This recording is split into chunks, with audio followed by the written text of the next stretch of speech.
एक कटोरी रोटी, थाली भरकर सब्जियां।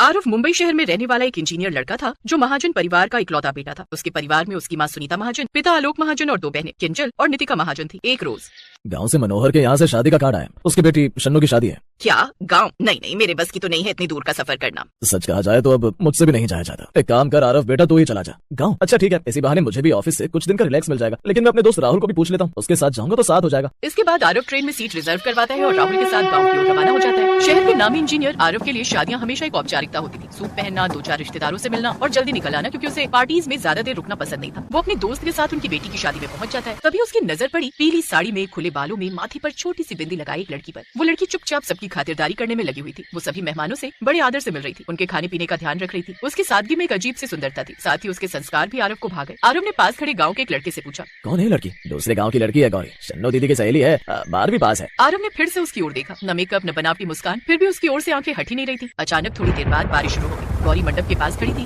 तभी किसी ने आरव को छाता लाकर दिया। अरे वाह यार, ये अच्छा किया, छाता मिल गया। राहुल जैसे ही उसके छाते के नीचे जाने लगा, वैसे ही आरव छाता लेकर उस लड़की की ओर चला गया। अबे वो कहाँ जा रहा है? आरव उसके पास जा पहुंचा। आप भीग जाएंगी, इस छाते के नीचे आ जाइए। गौरी झिझकते हुए छाते के नीचे चली गई। कुछ देर बाद टेंट का इंतजाम हुआ, जिससे सबको राहत मिल गई, लेकिन तब तक राहुल भीग चुका था। अरे राहुल, ये क्या, तू तो पूरा भीग गया। हाँ, तेरे मजनू बनने के चक्कर में। अबे ओ, तू ठहरा शहरी इंजीनियर और वो गाँव की साधारण सी लड़की। तुझे तो इससे अच्छी अच्छी लड़कियां मिल जाएंगी। देखने में तो काफी हैंडसम है यार। मुझे कोई और नहीं चाहिए, बस यही चाहिए। लेकिन तू जानता है ना, तेरी फैमिली मॉडर्न फैमिली है और उन्हें मॉडर्न लड़की चाहिए होगी, ना कि कोई गाँव की। वो सब मुझे नहीं पता। अब तो तेरी भाभी अगर कोई बनेगी तो यही बनेगी। आरव 2 दिन वहीं रुकता है और इसी दौरान गौरी से बातचीत बढ़ा लेता है। उधर शहर में उसके परिवार वाले उसके लिए कोई मॉडर्न शहरी पढ़ी लिखी लड़की ढूंढ रहे थे। नहीं नहीं पंडित जी, ये चश्मिश लड़की की फोटो तो मत ही दिखाओ। मेरे बेटे के लिए तो बिल्कुल मॉडर्न और स्टाइलिश लड़कियां दिखाओ जो उसके स्टैंडर्ड को मैच कर सके। सुनीता जी, आपको बहुरानी लानी है या कोई शोबीज? आप चुप रहिए जी, मेरा बेटा है, अपने हिसाब से लड़की चुनूंगी। इधर सुनीता आरव के लिए लड़कियां देख रही थी, लेकिन उधर आरव गौरी को पसंद करके आ जाता है और घर आकर अपने परिवार वालों को भी गौरी से शादी करने के लिए मना लेता है। और अपने बेटे की पसंद के आगे उनको झुकना ही पड़ता है और वो गाँव जाकर अपने बेटे का रिश्ता गौरी के साथ पक्का कर देती है। और कुछ दिन बाद गौरी दुल्हन बनकर शहर आ जाती है। शादी के बाद वो अपने शहर में आती है, जिसके बाद वो आरव के साथ कुछ दिन के लिए गोवा घूमने चली जाती है। घर आकर वो सबको अपनी फोटो दिखाती है। अरे ये क्या भाभी, आप तो गोवा में भी साड़ी पहनकर ही घूम रही थी। सीरियसली, आपको भी ना फैशन की ना बिल्कुल भी सेंस नहीं है भाभी। भला गोवा में जाकर साड़ी कौन पहनता है? लेकिन साड़ी तो हमारा भारतीय परिधान है और मुझे नहीं लगता कि इसमें कोई बुराई है। अगर मैंने वहाँ ये कपड़े पहन भी लिए, हम कहीं भी जाएं, लेकिन हमें अपनी संस्कृति नहीं भूलनी चाहिए। ओह गॉड भाभी, आपने ये सब लेक्चर हमारे सामने मत दिया करो यार।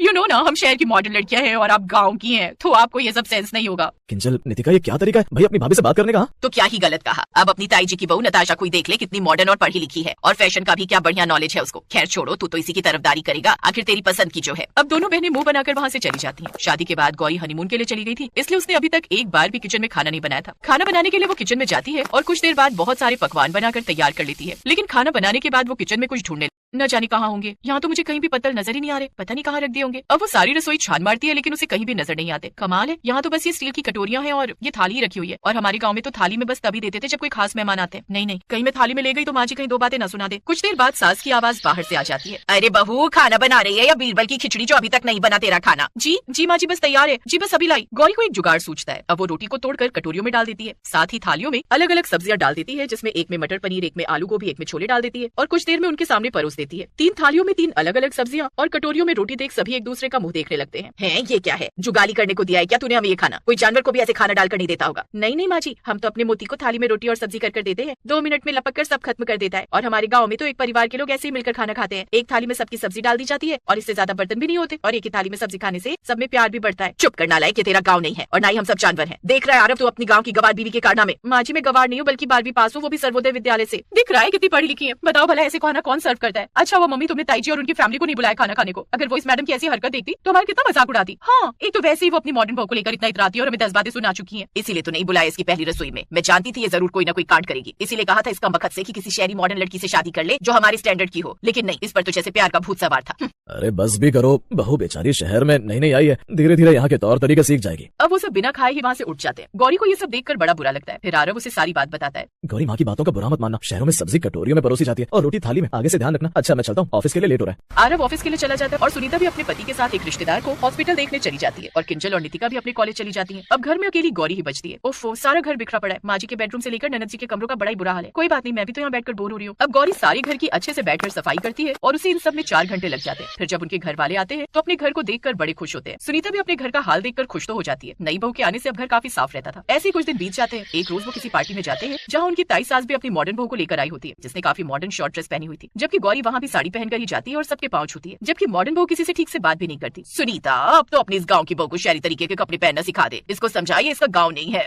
मदर इन लॉ, अगर आपका टाइम पास हो गया तो जरा ये मेरी सैंडल पकड़ो, मुझे डीजे पर जाकर डांस करना है। बहू तो पिछले 10 दिन से रोज पार्टी में जा रही है, घर आए हुए तुझे 10 दिन हो गए। वो तेरी घर गृहस्थी, कम से कम उसे तो चलकर संभालना सीख। ए बुढ़े, मेरा दिमाग खराब मत कर, समझा? मैंने किसी का ओपिनियन नहीं मांगा, कि मेरी लाइफ है और मेरी मर्जी, मैं इसे कैसे भी जीऊं। वो वहाँ से चली जाती। ये देख, ताई सास और ताया ससुर बड़े शर्मिंदा हो जाते हैं। वहीं गौरी अपनी सास की अच्छे से केयर करती है और पूरी पार्टी में अपनी सास ससुर का पूरा ध्यान रखती है। फिर घर आकर देखा सुनीता, भाई साहब की मॉडर्न बहू को, वो भले ही मॉडर्न शहरी है लेकिन उसमें संस्कार नाम की चीज नहीं है। और एक हमारी बहू है जिसे सब चीजों की कितनी फिक्र रहती है। वो घर भी अच्छे से संभालना जानती है, साथ ही अपने से बड़ों की इज्जत करना भी। आप ठीक कहते हो जी, अपनी गौरी सच में ही एक अच्छी संस्कारी बहू है। अब वो सभी घर वाले गौरी को खूब प्यार करने लगते हैं और अब उसकी ननद भी उसे शहरी तौर तरीके सिखा देती है, जिससे अब वो सब एक साथ खुशी खुशी रहते हैं।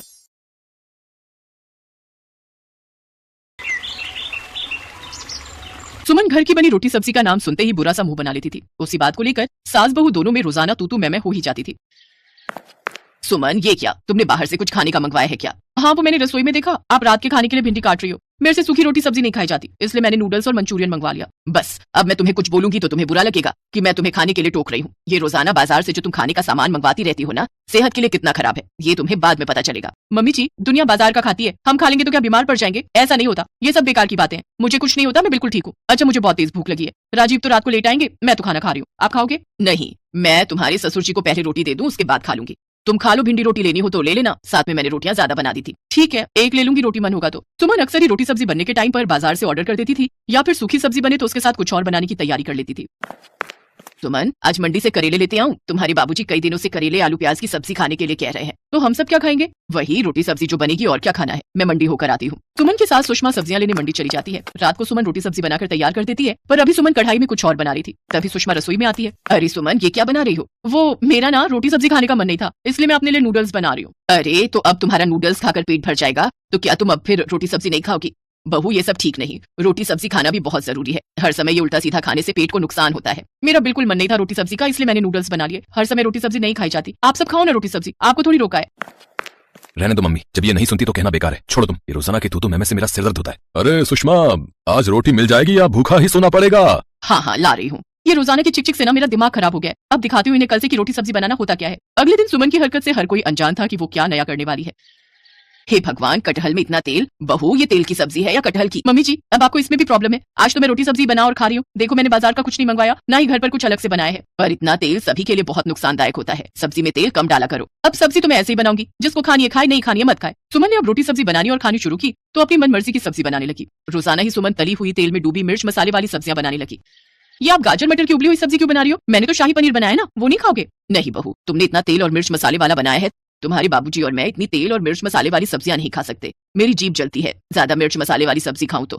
और तुम्हारे बाबूजी तो वैसे भी दिल के मरीज हैं, उन्हें मैं इतना तेल नहीं दे सकती, इसलिए मैं उनके और अपने लिए उबली हुई गाजर मटर की सब्जी बना रही हूँ। तभी राजीव भी ऑफिस से आ जाता है। कितनी बार का है, तली मिर्च मसाले वाली सब्जी ऑफिस में मत दिया करो, कोफ्ते दे दिए और पूरा दिन मेरे ऑफ। कभी गैस की कोई गोली खा रहा हूँ, हाजमे की कोई चीज ले रहा हूँ। अरे ऐसे थोड़ी होता है, मैं पूरा दिन में जलन हो रही है, मैं तो कुछ नहीं खाऊंगा। मैंने गाजर मटर की सब्जी बनाई है, उसमें नमक मिर्च बहुत हल्का है, तो उसके साथ फुल्का खा लेना।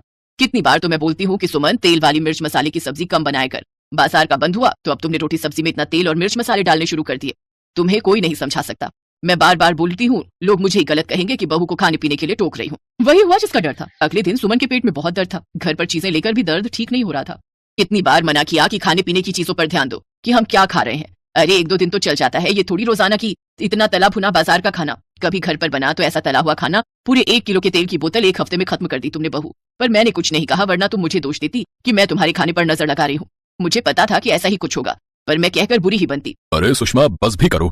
जाओ बहू, तुम राजीव के साथ डॉक्टर के पास होकर आओ। राजीव सुमन को डॉक्टर के पास ले जाता है। सुमन के पेट में दर्द ज्यादा था, इस वजह से अल्ट्रासाउंड तुरंत ही किया जाता है। अब देखिए राजीव जी, इनका फैटी लिवर आया है, बहुत हल्का खाना खाना है, कोई तेल मिर्च मसाले नहीं, बस उबला हुआ हो सके तो बेहतर है। पानी खूब पीना है और लिक्विड लेते रहिए। जूस, फ्रूट्स, खिचड़ी, दही, दलिया, दाल, हरी सब्जियां ज्यादा मात्रा में लेने। बाकी मैं कुछ दवाइयां लिख कर दे रहा हूँ, 5 दिन बाद मुझे दिखाना है। जी थैंक यू डॉक्टर। डॉक्टर साहब, पेट में दर्द ठीक हो जाएगा ना? बहुत ज्यादा हो रहा है। हाँ, जैसे जैसे बीमारी ठीक होगी वैसे वैसे पेट दर्द में भी आराम मिलता रहेगा। कुछ हल्का खाकर जाते से दवाई ले लेना, और दवाई का कोर्स बहुत ध्यान से करना है, पर साथ ही साथ अपने खान पान पर भी पूरा ध्यान रखना है। राजीव सुमन को लेकर घर आ जाता है। सुमन की सास सुषमा रसोई में खिचड़ी तैयार कर रही थी। कुछ देर बाद सुषमा सुमन के लिए खिचड़ी और दही लेकर आती है। ये लो सुमन, ये खिचड़ी खा लो, उसके बाद दवाई ले लेना, आराम मिल जाएगा। सॉरी मम्मी जी, मैंने आपकी बातों पर बिल्कुल भी ध्यान नहीं दिया। हमारे बड़े हमें सही बात कहते हैं, पर हम छोटे उनकी बातों को इग्नोर कर देते हैं। पर सच तो यह है कि आप ठीक कहती थी, मेरी भलाई सोचती थी। मैं प्रॉमिस करती हूँ, अब मैं सिंपल खाना खाऊंगी, नॉर्मल सब्जी रोटी और घर का बना सिंपल खाना। ऐसा नहीं है बहू, खाओ, बाजार का भी खाओ, घर का बाजार का तला हुआ भी खाओ, पर उसे आदत मत बनाओ। कभी तीज त्योहार या फिर कोई शादी पार्टी या कोई समारोह उत्सव हो तब खाओ। ये नहीं कि रोजाना ही हम इतना भारी खाना खा रहे हैं जो हमारी सेहत को नुकसान दे रहा है। ये भी तो ठीक नहीं। अब जल्दी से खिचड़ी खा लो, फिर दवाई ले लेना। सुषमा खुश थी कि सुमन ने उसकी बातों पर ध्यान दिया और उन बातों पर अमल किया, जिससे कुछ ही दिनों में सुमन की तबीयत बिल्कुल ठीक हो गई।